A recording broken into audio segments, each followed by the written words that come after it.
Shalom anak-anak sekalian, hari ini kita akan melanjutkan mata pelajaran kita mengenai nilai-nilai Kristiani. Kita masuk ke poin yang ketiga, yaitu keadilan. Minggu lalu kita sudah membahas kesetiaan dan kasih. Nah, pengertian keadilan dalam Kamus Besar Bahasa Indonesia yaitu tidak berat sebelah, sepatutnya tidak sewenang-wenang.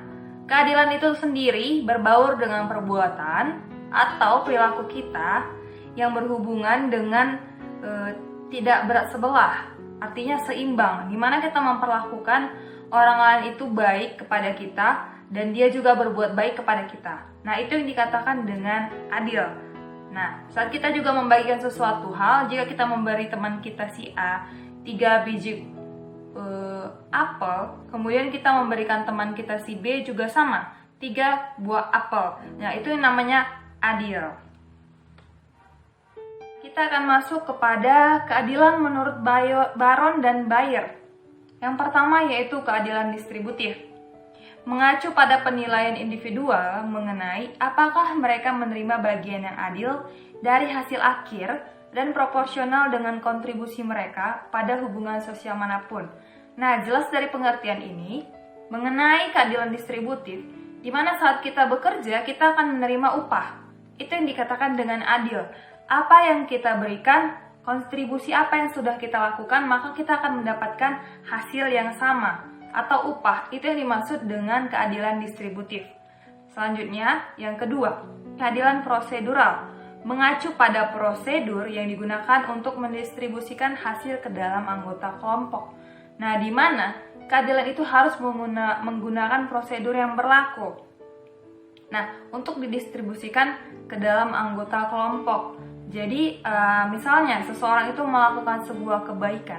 Apakah kebaikan tersebut sesuai dengan nilai-nilai, sesuai dengan prosedur yang berlaku, maka akan dibalas kebaikannya tersebut. Seperti itu, sesuai dengan prosedur yang berlaku.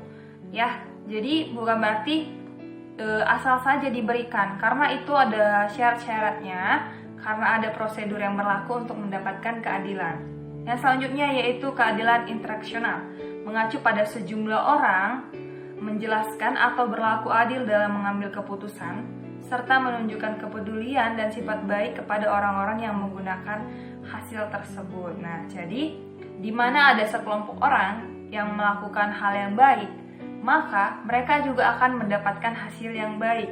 Karena itu berhubungan dengan interaksi ya. Interaksi itu di mana kita berhubungan sosial dengan orang lain dan hubungan itu timbal balik. Jika orang lain berbuat baik kepada kita, maka kita juga akan membalaskan yang baik juga seperti itu, karena dia ada interaksi seperti itu ya.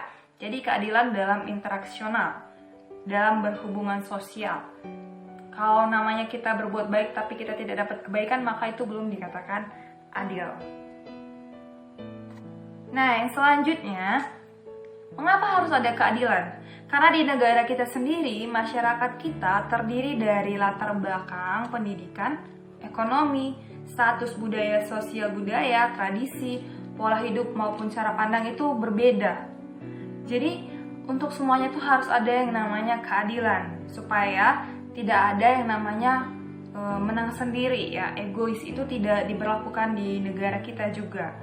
Nah, kita juga harus mengerti untuk keadilan itu apa? Itu dibutuhkan seperti keadaan kita sekarang ini.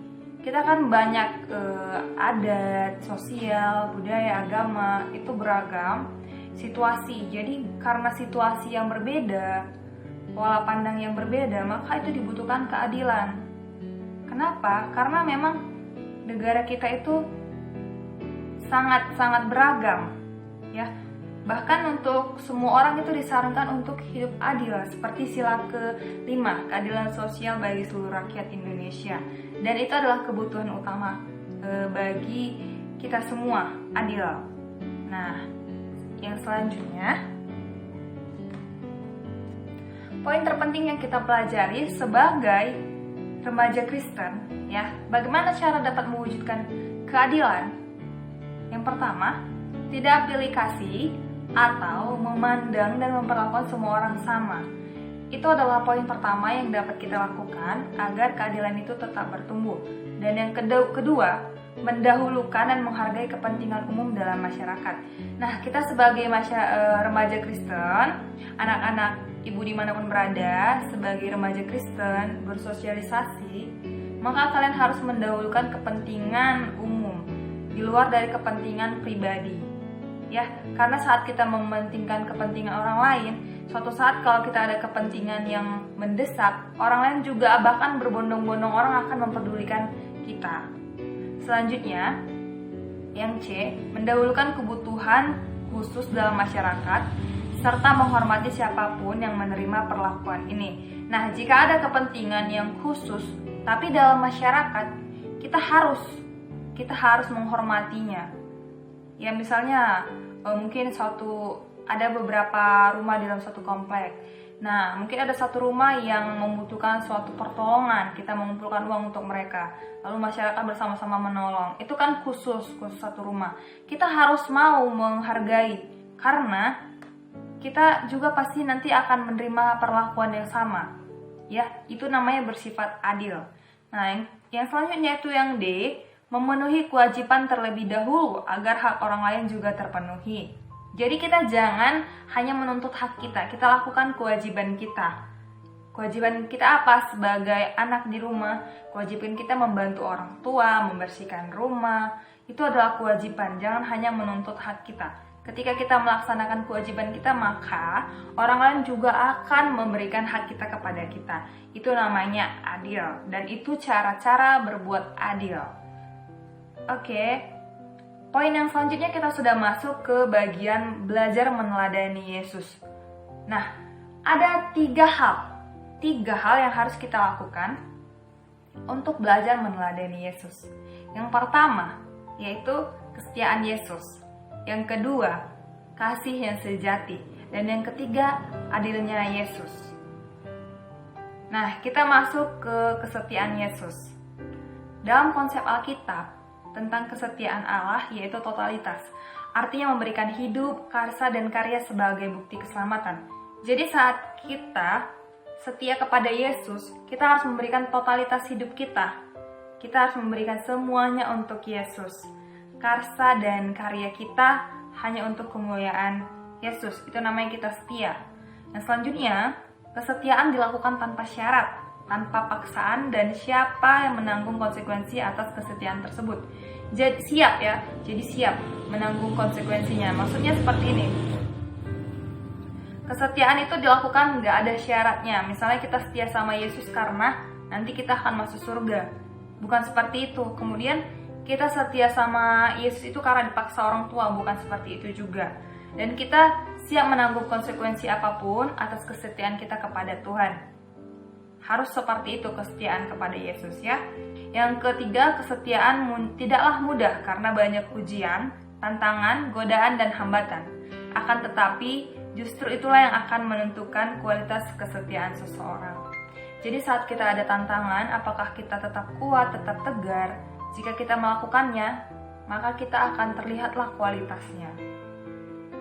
Nah, yang kedua, kasih yang sejati. Kasih yang diajarkan Tuhan Yesus seperti yang sudah kita pelajari sebelumnya itu kasih agape. Kasih agape itu adalah kasih tanpa syarat yang diberikan Tuhan kepada manusia. Ya, kasih Allah kepada kita. Di mana Allah mengasihi semua manusia. Allah juga mengasihi orang berdosa. Bahkan Allah sendiri datang ke dunia untuk melayani manusia berdosa. Dan Yesus sendiri datang untuk mencari, melayani, dan menyerahkan nyawanya bagi manusia. Nah, kasih Allah tidak terkurang oleh pelanggaran dan dosa manusia. Kita dapat baca di Yohanes 3:16. Oke, yang selanjutnya adilnya Yesus. Kita masuk ke poin ketiga, adilnya Yesus. Adil berhubungan erat dengan perlakuan atau pemberian yang sama kepada semua orang, seperti yang kita pelajari tadi. Dimana saat kita memberikan yang baik, maka kita akan menerima upah yang baik. Ya, namun sebelumnya Ibu mau kasih masukan juga kepada kita semua. Jikapun ada orang lain yang tidak berbuat baik kepada kita, hendaklah kita harus juga berbuat baik kepada orang lain tersebut. Karena apa? Karena kejahatan tidak perlu dibalas dengan kejahatan, ya. Kita tidak boleh membalaskan yang jahat dengan yang jahat. Itu menandakan kita tidak ada bedanya dengan perbuatan yang jahat tersebut. Berarti kita adalah orang yang jahat. Sementara kita sudah mempelajari nilai-nilai Kristiani. Jadi untuk anak-anak ibu dimanapun berada, ya, perlakuan yang adil itu, jika orang lain berbuat jahat, tetaplah kita berbuat baik. Itu namanya adil kepada diri sendiri. Mengerti? Adil kepada diri sendiri, adil kepada Tuhan, dan adil kepada sesama. Itu artinya kita menentang iblis yang membisikkan kata jahat kepada diri kita. Oke, selanjutnya. Keadilan Yesus itu ditunjukkan melalui beberapa cara, ya, di mana Yesus memenuhi hukum Taurat. Untuk apa Yesus memenuhi hukum Taurat? Itu adil. Karena Yesus itu adalah Allah.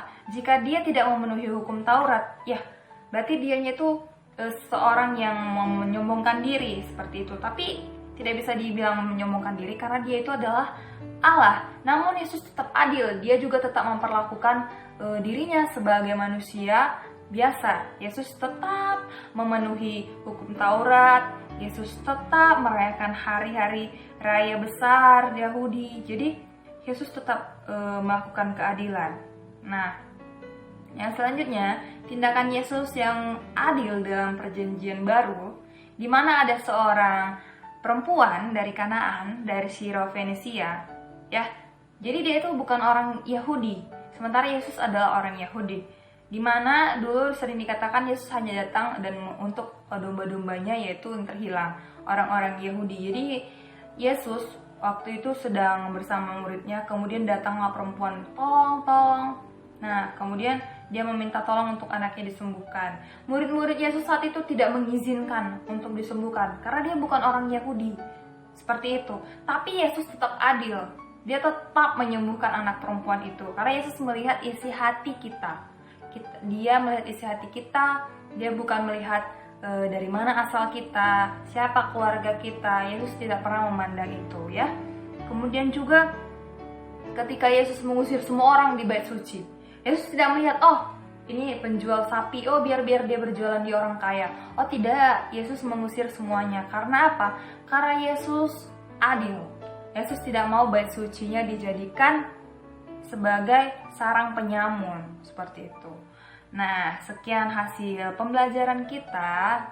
Ibu harapkan kita dapat memahaminya dengan baik. Nah, tetap jaga kesehatan di rumah dan tetap kalau keluar tetap ikutin protokol, tetap berdoa, tetap melakukan ibadahnya selama pandemi COVID ini. Dan ingat untuk mengumpulkan tugas. Tuhan Yesus memberkati. Shalom.